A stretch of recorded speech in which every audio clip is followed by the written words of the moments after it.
What if you could face life's toughest moments, betrayal, loss, failure, with a calm that nothing could shake? It's not a pipe dream. It's a skill you can build, rooted in Stoicism, an ancient philosophy that's more relevant today than ever. Picture this: a Roman emperor like Marcus Aurelius, leading through wars and plagues, yet staying steady, not because he dodged pain, but because he mastered it. That's what Stoicism offers, a way to take back control, not of the world, but of yourself. In this video, we'll walk through 13 powerful ideas to help you rise above pain, from understanding why it grips us to building a mind that thrives through any storm. Whether you're battling social media chaos, workplace stress, or personal setbacks, these lessons will show you how to stand tall. Stick around, hit that subscribe button, and tap the bell. We're about to dive deep into a mindset that can change your life. Number 1, why pain takes over. Pain is unavoidable. It's just part of being human. But have you ever stopped to wonder why it hits so hard? Why does a random comment, a rejection, or a flop feel like a knife to the gut? The answer isn't the pain itself. It's the baggage we pile on top of it. Our expectations, our hunger for approval, our obsession with controlling what we can't. Pain's a reaction, the gap between what we want and what life hands us. When things slip out of our grip, emotions flood in. Think about relationships. Someone you care about pulls away, and suddenly it feels like your value's crumbling. Why? Because your brain has tied their presence to your self-worth. Or take social media, a place meant to connect us that often leaves us lonely. One harsh comment can tank your confidence because deep down, you're fishing for validation in a sea that's not built to give it. Then there's work. A boss or coworker critiques you, and it feels personal, even when it's not. You pour hours into a project, it gets brushed off or torn apart. And it's not just the feedback that stings. It's the dashed hope that your effort would lock in praise. I once knew a guy, let's call him Jake, who spent weeks on a presentation, only to have his boss shrug it off with a meh. Jake spiraled for days until he realized the sting wasn't the critique. It was his unspoken belief that his work defined his worth. That's the trap we stumble into, believing life owes us a reward for our hard work. Picture pain as a storm. It rolls in, sometimes fast and fierce, sometimes slow and heavy. You can't stop the rain, the wind, or the thunder, but you can choose how you face it. Do you stand there, exposed, letting it pound you? Or do you build a shelter, find solid ground, and ride it out until the sky clears? Most of us, without even realizing it, let the storm call the shots. We lash out and blame the rain for falling instead of grabbing an umbrella. That's why pain feels so huge. It thrives on our need to control what's uncontrollable. When we expect life to follow our playbook, every curveball feels like a betrayal. But here's the truth. The storm's not out to get you. It's just nature, indifferent to your plans. The sooner you accept that, the sooner you can focus on what counts, how you move through it. Number 2, control what you can.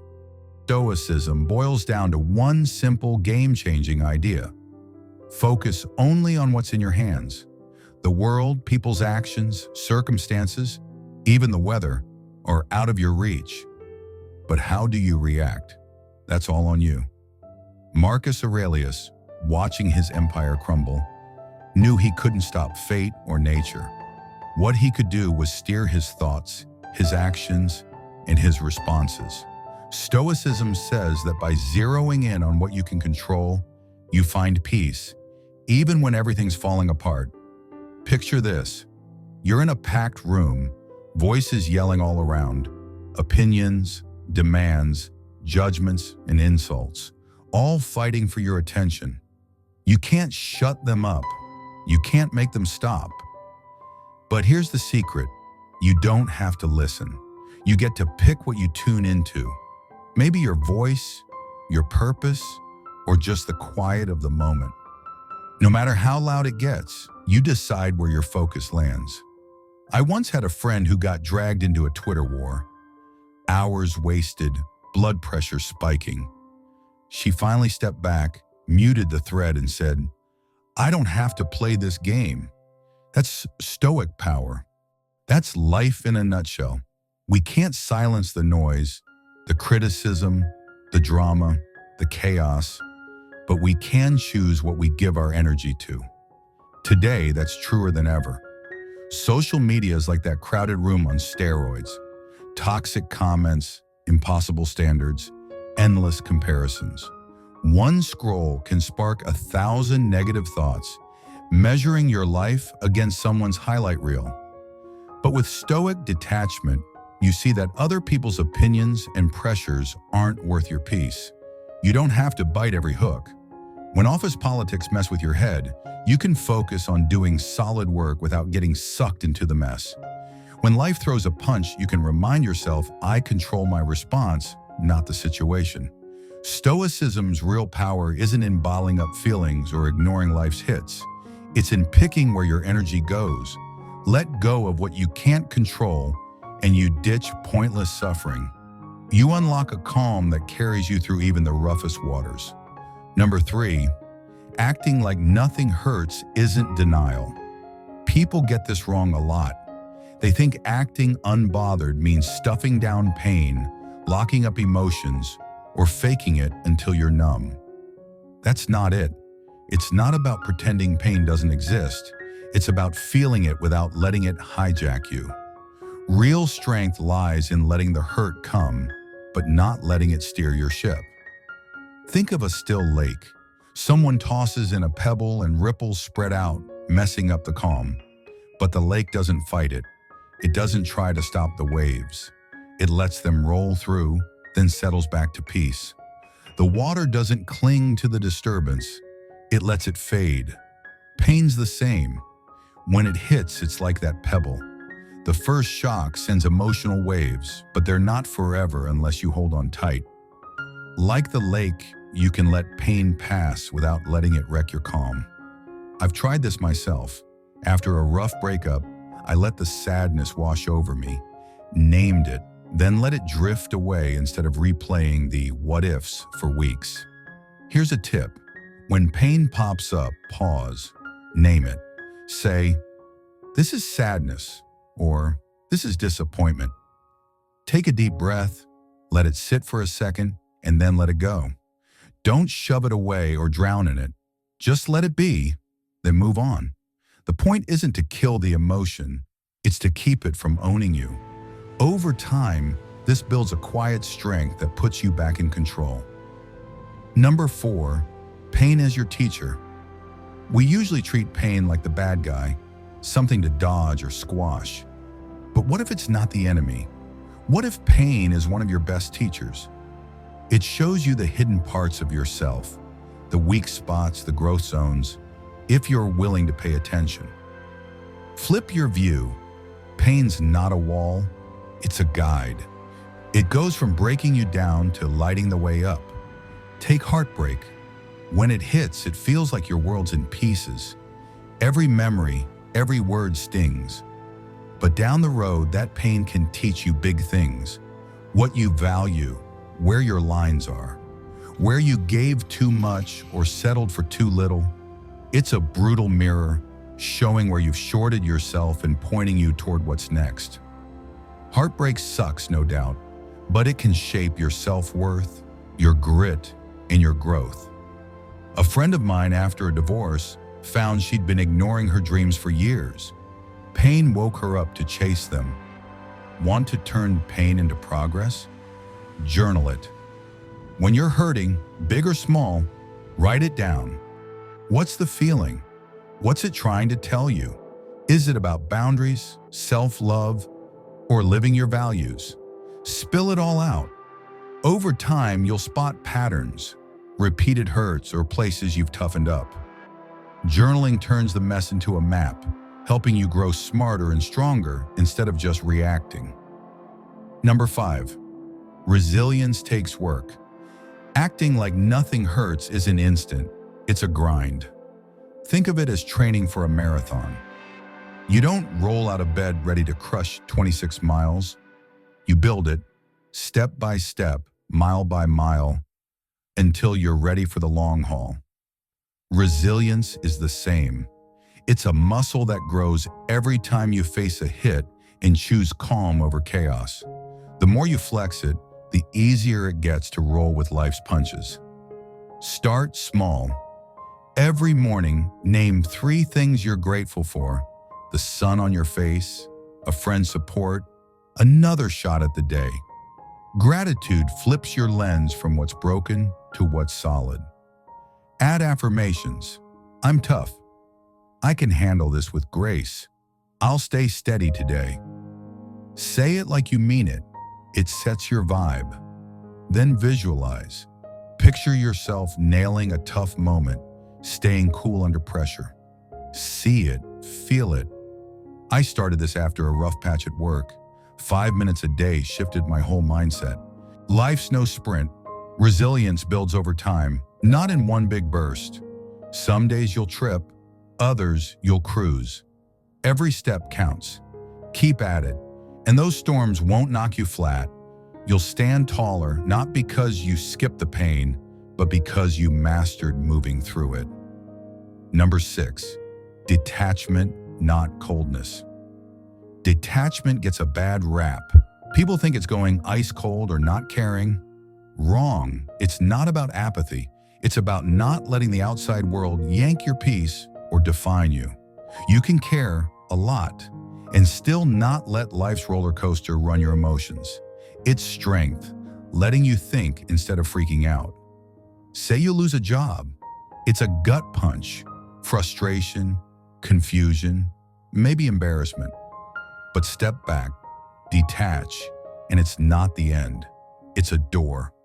Instead of spiraling, ask, what's this teaching me? Maybe it's a push towards something better, a gig that fits your real goals. Detachment lets you drop the anchor to that job and sail toward what's next. I saw this with a coworker. He got laid off, shrugged, and started a side hustle that's now his full-time gig. Check yourself. Where are you too hooked? A relationship, stuff, success? That grip sets you up to crash when things shift. Practice letting go. Mentally picture holding it lighter. You can still care, but it doesn't own you. Over time, you'll live freer, less scared of losing what's not yours to keep. Number 7, clear mind, strong armor. Mental clarity is gold these days. Notifications, emails, social media, it's a mental war zone. Overloaded, burned out, and stuck in decision fog, we react instead of respond. The more noise we let in, the less we act with purpose. Clarity's your shield, your emotional armor against the storm. Simplify. Cut the clutter, mute the pings, guard your time, and pick what gets in. It's not about ghosting life, it's about choosing what matters. Carve out quiet time, 5 minutes of meditation or a phone-free walk. Reset your head and sharpen your focus.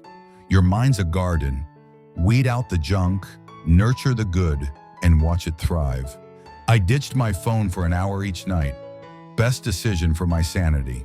Number 8, gratitude's power. Gratitude is your armor against the grind. Focus on the good, and the pain's grip loosens. It doesn't erase the hurt, it reframes it.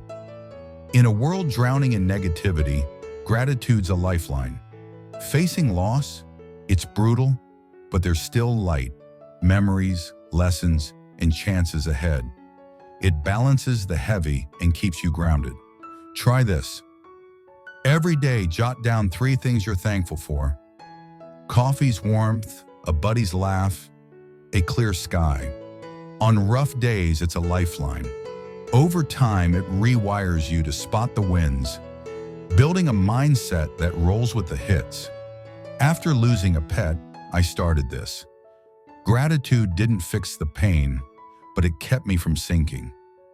Number 9, face it with guts and grace. Life's going to throw curveballs, no dodging that.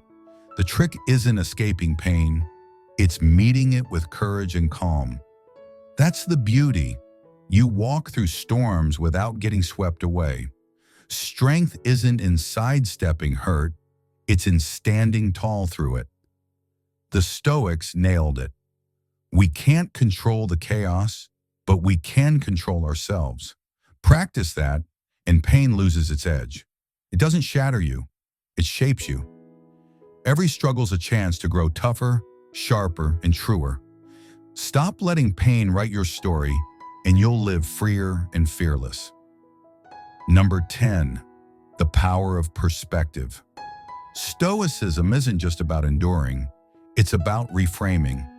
Pain feels big because we zoom in too closely. Step back, and it's just a speck in the grand scheme. Epictetus, another Stoic heavyweight, said, "You're not upset by things but by your opinion of them." Shift that opinion, and the weight lifts. Lost a big client? Yeah, it stings. But in 5 years, will it matter? Probably not. Perspective shrinks pain down to size. Try this. When something hits, ask, how will I see this in a year? A decade? Most of the time, it's not the catastrophe it feels like now. I used this when a deal fell through. 2 months later, I barely remembered why I'd freaked out. Number 11, mastering small moments. Big wins come from small habits. Stoicism isn't about grand heroics. It's about nailing the everyday. That rude cashier? Don't snap back. Smile and move on. Traffic jam? Breathe. Don't curse. These tiny tests build your Stoic chops. I started practicing this at the grocery store. Letting go of petty annoyances made bigger stuff feel easier. Stack these wins daily, and you'll handle the heavy hits like a pro. It's not flashy, but it's how you forge an iron mind, one small choice at a time. Number 12, the art of acceptance. Pain grows when we fight reality. Stoics teach acceptance, not resignation, but a clear-eyed nod to what is. Your flight's delayed? It's done. Ranting won't fix it. Acceptance frees you to act, not stew. I once missed a deadline due to a power outage. Fuming didn't help, but accepting it let me focus on plan B. Practice this. When life veers off script, say, "This is what's happening," and pivot. It's not weakness. It's power over your headspace. Number 13, living with purpose.